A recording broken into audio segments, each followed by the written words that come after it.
BJP के प्रणव कुमार मारापाची जीते हैं कोटा से। प्रबल प्रताप सिंह जुदेव जो कि वो भी कोटा से आगे, लौरमी से बीजेपी के अरुण साहू ये आगे हैं, तख्तपुर से बीजेपी के धर्मजीत सिंह आगे हैं, बैलगढ़ से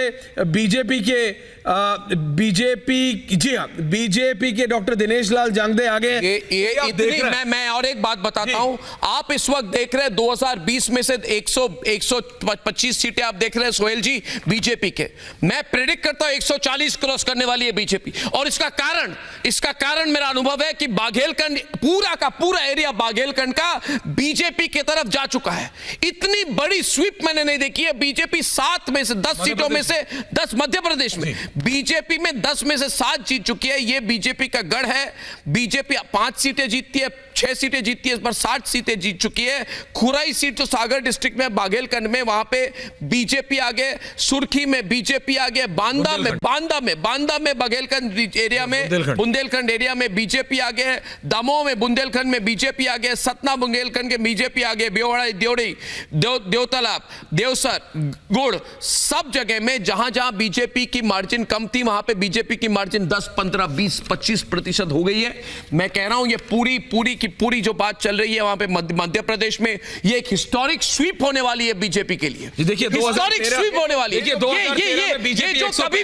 जो कभी भी इतिहास में बीजेपी 165 लाई, इतिहास में नहीं हुआ है मध्य प्रदेश में बीजेपी के लिए, इतिहास में नहीं हुआ है, वो होने वाला है मध्य प्रदेश। देखिए 2013 में बीजेपी 165 लाई थी, 2008 में 143 लाई थी। पूरी हिंदी हार्टलैंड, पूरी 2008 और 13 में के साथ जा रही है। आप छत्तीसगढ़ को देखिए, आप छत्तीसगढ़ को देखिए, छत्तीसगढ़ में और 11 आईएनसी बीजेपी, आप छत्तीसगढ़ को 11 आईएनसी बीजेपी इलेक्शन कमिशन के 15-13 अभिषेक 15-13 हो गया।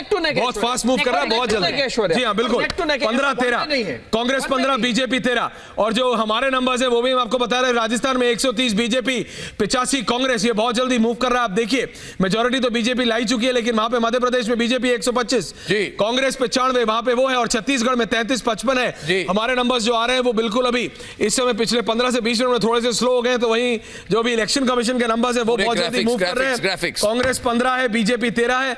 और आप तेलंगाना देखिए, बीआरएस 30 पे अटक गया, बीजेपी 11 पे, बीजेपी तो 8-9 सोच रही थी। Very good, BJP 11। पिछली बार एक सीट मिली थी, पिछली बार एक सीट मिला था बीजेपी को तेलंगाना में, एक सीट मिला था। नहीं, अब इस बार ऐड करना पड़ेगा। बीआरएस, बीजेपी और एआईएमआईएम कितने पे आ रहे हैं? क्योंकि एआईएमआईएम सोच रही थी कि वो 7-8 ले आएंगे तो क्या वहां कुछ अलायंस बनता है।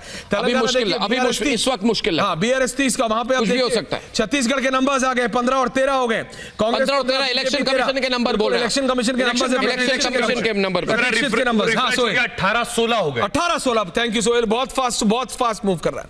18 और 16 राजस्थान में ऐश्वर्या इलेक्शन कमीशन के हिसाब से भी बीजेपी बहुमत के आंकड़े के पास दिख रही है। इलेक्शन कमीशन अभिषेक ये बहुत इंपॉर्टेंट है, क्योंकि मध्य प्रदेश में बीजेपी 80 पे है जो इस समय लेटेस्ट है, कांग्रेस 33 पे है। ये मैं आपको इलेक्शन कमीशन के नंबर्स बता रहा हूं। बीजेपी 80, कांग्रेस 33। ये मैं आपकी बात कर रहा हूं मध्य प्रदेश की। और आप सीधे राजस्थान पे जाएंगे तो राजस्थान में 91, 91 और 69, बीजेपी 91 है और कांग्रेस 69 है। तो मध्य प्रदेश, राजस्थान दोनों बीजेपी की तरफ जाता हुआ दिख रहा है और वेरी कंफर्टेबली जाता हुआ दिख रहा है। जी स्वीप है, जी सुचरिता, बिल्कुल स्वीप है।